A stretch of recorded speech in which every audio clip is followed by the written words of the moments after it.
Hi guys, welcome to the Racing Line. My name's Dirk Chocolate and today my co-host is going to be Tom. This is the show where we talk about everything from the Formula 1 world, real life and gaming. So today we have the race reactions from Monza, the F122 driver updates, Tom's amazing opportunity to drive a real F1 car, some community updates, the F1 Esports debrief, and finally a challenge for you guys. But first, let's go straight into the race reactions of what happened in Monza.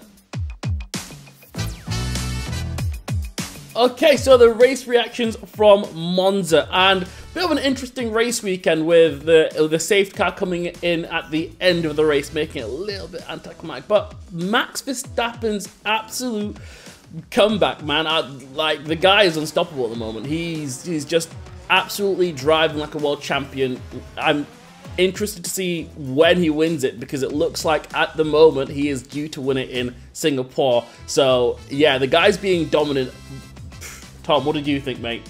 I mean, it's been 2 races now, right? After one another, where he's come from like P17 or something to like P1 within like 1 or 2 laps. It was crazy to see only in the very first lap Verstappen going from P7 to P4, overtaking 3 drivers. It's as if he's on a whole different level. It's like Formula 1 for him and then Formula 2 for the rest of the drivers. So, I mean, of course, this weekend we're going to have the Singapore Grand Prix. I am thinking he's going to become champion here already, which would be, I don't know if it would be a record necessarily, but it would be quite early. I know this is extremely early. Leclerc's just too far away. Unless you can start pulling something out of the bag, I just don't see it happening. It just seems I would like say the car. This weekend, right? This weekend. Of course, it's Singapore, so it's super high downforce track. With Ferrari having a car that would maybe suit this weekend more, so perhaps they can kind of like slow down the inevitable, right? But I don't know. What do you think in terms of like performance going into Singapore as well? Then I think it's going to be a dominant drive again. Max and that car are gelling so well. They're driving like an absolute unit. There's no issues at all anymore. I just think they've got a world championship formula that they've perfected. Yeah, I think it's going to happen this weekend as well. Let's see. Now, talking about Monza, of course, right? We had Nick de Vries doing his very first debut. Now, it was a very positive day for him. Unfortunately, a little bit of a less positive day for Alexander Albon because, of course, with his illness, he was not able to compete, and that is why Nick de Vries got called up. He was already there, and judging off of what he said, he was literally having a coffee, right, Dirk? You know what? That race weekend is interesting because you've put a driver that had no idea who was driving in a car in a weekend where he was not prepared at all, especially in a car he doesn't really regularly drive because usually it's the Mercedes, right? And they did some stuff with Aston Martin, and then he just jumped into a Williams. So you're thinking, okay, Nick, great, your debut, and then you have Nicholas Latifi, and that's the big thing here, who is experienced in that car, getting absolutely dominated by an inexperienced driver. Not an inexperienced driver, but an F1, you know what I mean? Yeah, I mean, he did say something very interesting, which was that actually in an interview, it looked like he was quite triggered, to be honest, that Nick de Vries scored a good couple of points there, or a point there. Because he said, because it's Monza, it's almost impossible to overtake, and the way that car is built is to be a rocket ship in the straight and not necessarily that quick in the corner. So it kind of was, he said, like, he almost said it straight up, like it was kind of like hard to not lose those positions for Nick, so it wasn't that impressive. But yeah, I mean, in the end, it's impressive to keep that car in that position for a whole race if you've never done an F1 race in the past. So he's definitely built a name for himself, and I think he's a contender to be in F1 next season. He's had his shot, he took it. I don't think there's much more he could have done. I think it can only go downhill for him, really, if he drives in Singapore as well. Yeah, because how will he ever top what he's done in Monza? Now, there was one last thing that happened in the race, and that was, of course, the race ending, and that was ended under a safety car, right? Now, what do we think of that, Dirk? Because I've not seen a lot of positive replies really about like safety car ending there. I think my opinion is a bit controversial in the sense of I agree with what they've done. I think they've got racing is racing. It's not entertainment for people. It is at the end of the day a competitive sport, and there are rules. And the rules state that the safety car has to be out during certain parameters, and they followed those rules to a T. And I think that's fine. It's not meant to be a racing spectacle for us. I'm sure that is part of the game, but it's still a competitive sport and there are rules to be adhered to. So they did their jobs, and that's fine with me. For sure. I mean, within the rules, it was exactly how they should have been followed. But exactly. I mean, for me, I would say, of course, F1 is an entertaining sport. It's also about it's a competition, right? They are gonna need to be able to compete. So I feel like there should perhaps be a rule that if there's no outlook on the safety car coming in or something, then maybe there should be a red flag. Yeah. Only if there's no outlook on still having a couple of laps left, because I believe they had like maybe 6-7 laps before the end, already safety car out, so that was quite long in my opinion, to be honest. A red flag shouldn't be deployed just for entertainment purposes, you know? No, but it's not for entertainment, it's also for a little bit of competition, you know? In because that situation, I think it would have been fine because they had a tractor on the track, didn't they, to remove the car. So in that situation, I'm like, okay, for safety, I understand. But just for entertainment purposes, nah. No, but otherwise you could also have a full race with just a safety car from lap 1 to 70, right? If it's not safe, you know? Like, yeah, if you're playing devil's advocate, absolutely correct, yeah. Theoretically, you're not you know wrong. What I mean? Yeah, no, you're not wrong. But anyhow, let's see how they approach this in the future. Yeah, it was definitely a little bit of a bittersweet ending, I guess. All right, next up, we got the driver ratings update. Of course, after Monza, there were a couple of changes to the F1 22 driver ratings. And the first one, Dirk, which one is that, huh? Max Verstappen has had his update increase from what was 95, I believe, to 96, which means he is the fastest driver in Formula 122 by two ratings, which is, I think the next one's Lewis Hamilton at 94. Yeah, it started actually being tight. Yeah, it was. I think it was level, and then Max went up to 95, and now he's 96, which is, yeah. I think the car plays a massive role, though. Maybe it's fanboying me. I'm not too sure, but I think that the car plays a massive role. Not to take away the fact that Max is an absolute unit of a driver. No, for sure, 100%. I mean, if you go the other way, if you look at the contrast, if we go to, for example, Latifi, who has actually gone down one, he went to 67. And of course, knowing, of course, that he is also just announced that he is parting ways with Williams. Yeah. Will he still be in F1 next year? What do you think? No. No, it's already been announced that he's not. He's parting away with Williams, and there's no way that anyone's going to be taking him up. We're losing a goat there. I don't. Nicholas Latifi is known to be one of the loveliest guys in the paddock. In the grid, I agree with that, but in terms of talent, there is better talent out there. But in contrast, Max Verstappen's teammate Checo Perez has gone down a rating to 87, which is a bit strange for me because although he's been, I guess he has dropped back further in the field and is fighting more. I don't get why. It seems like he's such a well-rounded driver, and during the race is always really good. His qualifying pace lacked, but his race pace is usually extremely good. So for it to go down, I'm trying to figure out what area. Maybe just qualifying. I'm not too sure. I would say the gap is getting bigger between Verstappen and Perez again, but maybe that's also because Verstappen has like stepped up his game again. Yeah. But as a team as Red Bull, you don't necessarily need that good of a driver. I mean, you don't necessarily need another Verstappen next to Verstappen. Because you have to change your words carefully there, right? Yes, because exactly. I don't want to be talking down on Perez because he's a great driver, of course. But no, you don't necessarily need another Verstappen next to Verstappen. Because, I mean, they're comfortably leading the constructors as well. Yeah, no, you are right. He does his job and he does it well. So that's absolutely fine. So another one, Yuki Tsunoda has gone up to 77. Now, he has recently had his AlphaTauri contract renewed. So I think, and Helmut Marko, I recall in an interview, has also said that if he sorts his temper out, he could be a team leader within AlphaTauri. With Gasly potentially leaving the team. Yeah, let's see. He might have to be a team leader. Yeah, exactly. Well, he's got the experience. He knows the team. I think he might have to just take up that role. And you know what? I'd be interested to see how that looks. To be honest. Yeah. And then the last notable change actually was Daniel Ricciardo, of course, who looks to be out of a seat for 2023. He's already said it. Like, if I will accept it if I'm not going to be able to get a seat. So let's see. I really hope he's going to stay because I still believe there is some talent in that guy.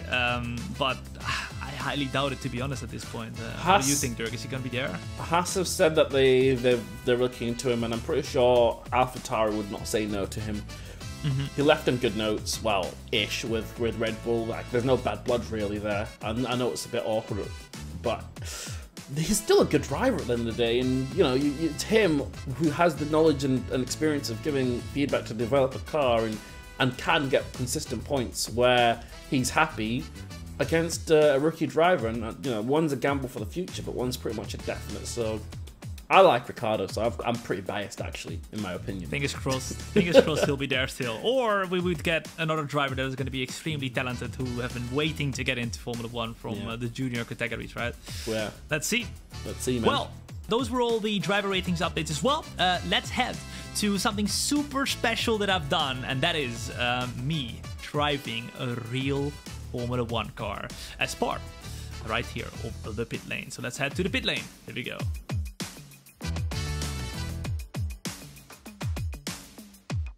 In an effort to bridge the gaps between sim racing and real racing, Alpine Esports actually put me in a real modern Formula 1 car. This is the first time ever that a sim racer affiliated with an F1 Esports team actually drives a real F1 car.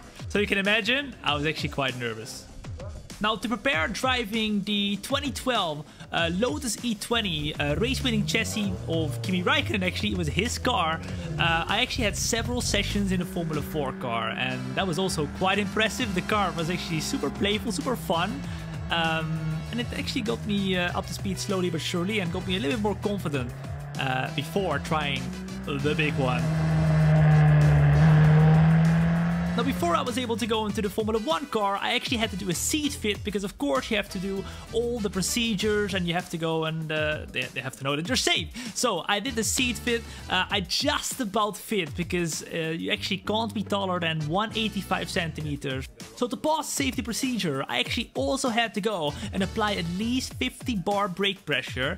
But I ended up applying the full brake pressure, which is actually something that not a lot of people are able to do, but I actually think it was because at home, right, with a sim racing rig, I already have to apply at least 80 kilos of pressure on the brakes due to the load cell pedals that I use, and that is the same for a lot of sim racers. I mean, all the F1 Esports guys use load cells as well, so it was super. I did not expect it whatsoever. I pressed it as hard as I could, and the engineers were impressed. You can see it right here. They were actually impressed, and I mean, I was kind of impressed by myself as well. I asked them, did I do good? Did I do good? I did very good. Now, after getting a little bit of confidence driving the Formula 4 cars, it was time to get into the F1 car. I was super nervous. I almost couldn't hold myself together. I mean, I was going to drive an actual Formula 1 car, and obviously I drove the Formula 4, but nothing compares to a Formula 1 car itself. So I went in the car, of course, super nervous. I had an engineer in my earpieces, because you had like the radio on as well, so he was talking me through how to release the clutch, and that was off. I was off in an actual Formula 1 car, and not just a slow one, no, an actual F1 car driven in the 2012 season by Kimi Räikkönen. So slowly but surely I got myself into the zone, and just took it easy at the start. Also, I tried to stay away from the curbs, because I had an out lap, hot lap, and an in lap, so I did not want to spin around and maybe stall the car. I wanted to make sure I did all the laps, but also I wanted to make sure to feel what was going on in the car. And I can tell you one thing, once I floored it here for the very first time, my goodness, like, it was just crazy. The acceleration in a Formula 1 car, holy moly, mental, actually mental. But at the same time, it felt at home. It felt like I had done it before, and I'm not just saying this. I'm not just saying this because it's a cool story or whatever, but it actually felt quite similar. Driving the F1 car compared to driving in the sim. Obviously, the forces are completely different, but the braking technique, for example, super similar. The way you go and accelerate, super similar. Of course, I've also already driven the French track in a little bit of a different form on the F1 22 game, but it wasn't that much different. It wasn't that much different. It's crazy to say it like this, but it was actually not that much different. And I will tell you one thing, the F1 car was actually easier, more comfortable to drive than the Formula 4. as I went into the pits, I just realized, wow, I drove an actual Formula 1 car, and I didn't drive it all that slow as well. I kept it within the limits, but at the same time, I also really enjoyed it and didn't hold back anywhere. And that was it for the F1 drive. If you have any questions, then put it up in the chat and I will see if I can go and answer some of them as well. But let's head into the esports report.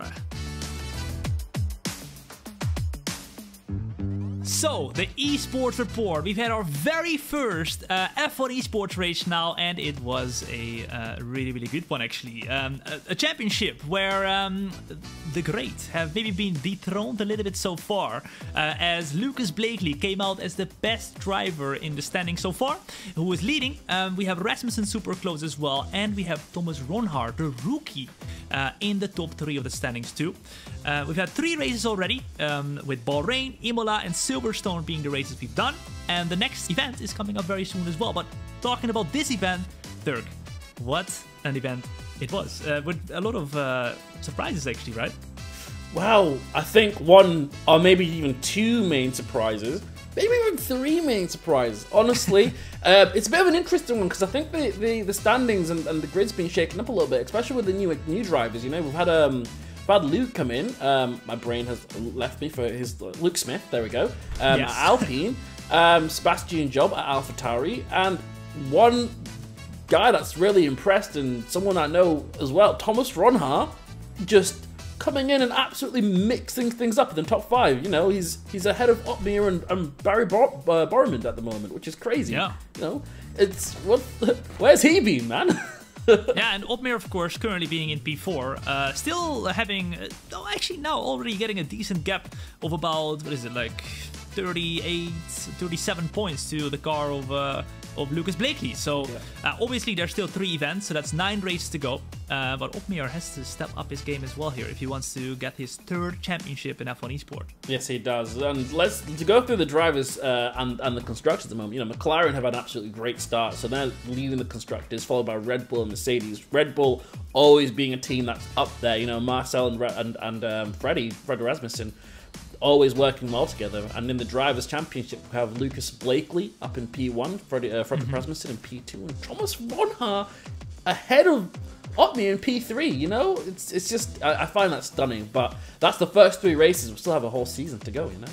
Let's see. Once we get back after the 2nd event, we'll have everything here once again. But let's head into the team radio right here with a community update for you.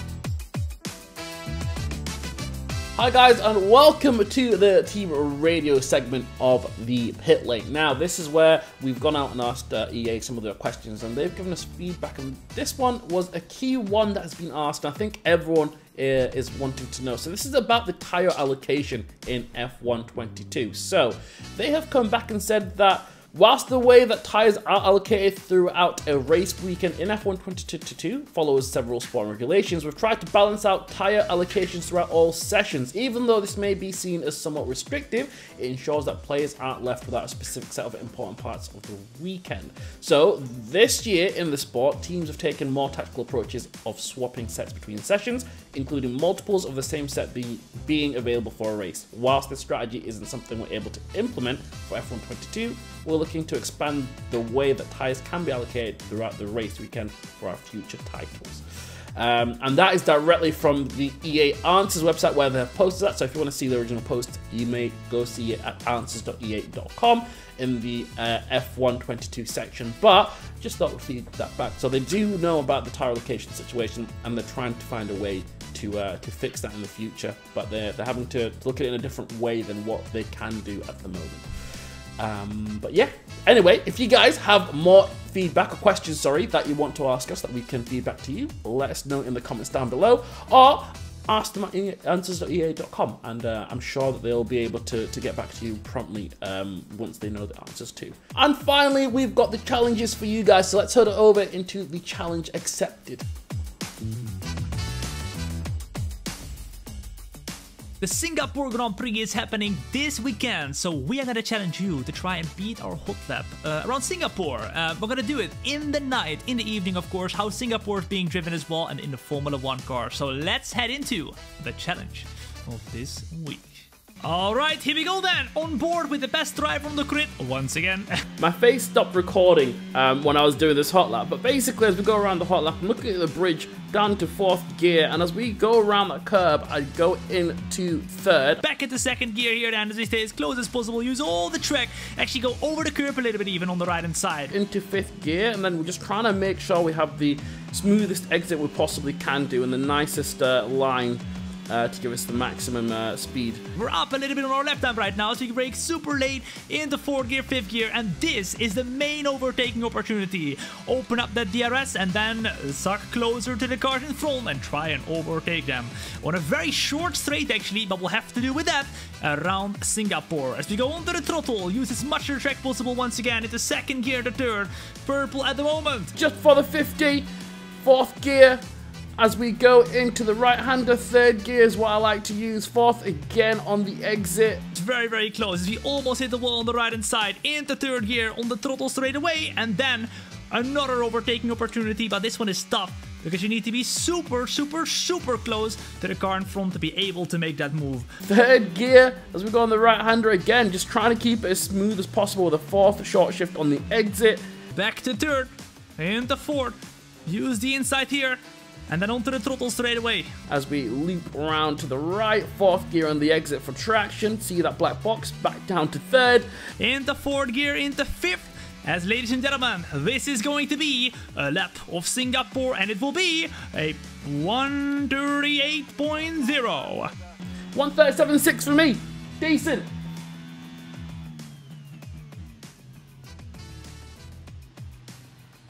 So that was a challenge for this week. Dirk put up a very good challenge once again. But if you think you can do better than us, then make sure you submit your hot lap via #TheRacingLine on social media. And the one who beats us will be featured in the next episode. Right guys, if you want to stay up to date with the F1 game and the racing line, make sure you drop a follow on social media to the Formula 1 game, both on Instagram and Twitter, where they post everything.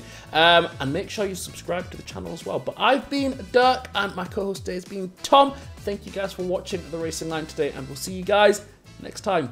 Bye-bye. Peace.